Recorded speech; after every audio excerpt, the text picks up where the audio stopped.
Hello everyone, welcome to my channel. আজকে ইলিশ মাছের শুটকি দিয়ে ভর্তা করে দেখাবো। চলুন রেসিপিটা শেয়ার করি। আমি এখানে 5 পিস মাছ নিয়েছি, এখন ছোট ছোট করে কেটে নিয়েছি, সাথে 6-7 কোয়া রসুন নিয়েছি। এটাকে ব্লেন্ড করে নিব।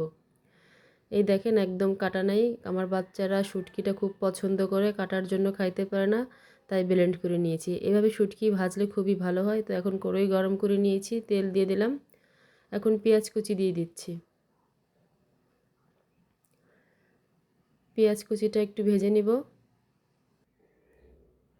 এখন দিয়ে দিচ্ছি স্বাদ মতো লবণ।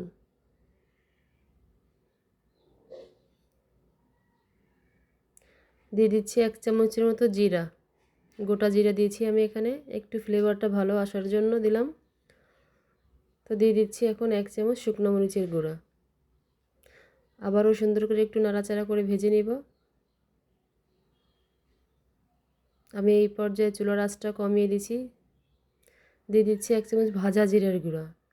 অবশ্যই ভাজা জিরার গুঁড়োটা দিবেন, তাহলে ফ্লেভারটা আরও সুন্দর আসবে, যেহেতু এখানে আমি আর কোনো পানি ইউজ করব না। কাঁচা জিরা দিলে আবার একটা দেখা যাচ্ছে গন্ধ আসবে। তো এখন আমি শুটকিটাকে দিয়ে দিচ্ছি।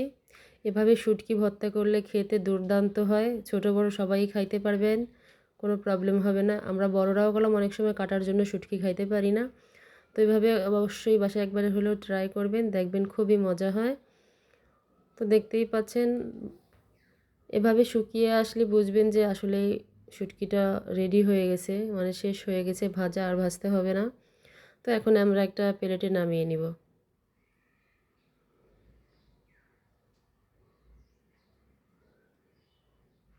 খুবই মজা হয় আসলে, এই সত্য কথা।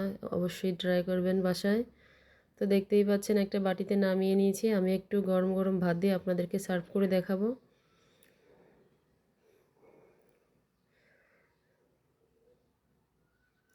বাসায় কিন্তু অবশ্যই ট্রাই করবেন, ছোট বড় সবাই খাইতে পারবে।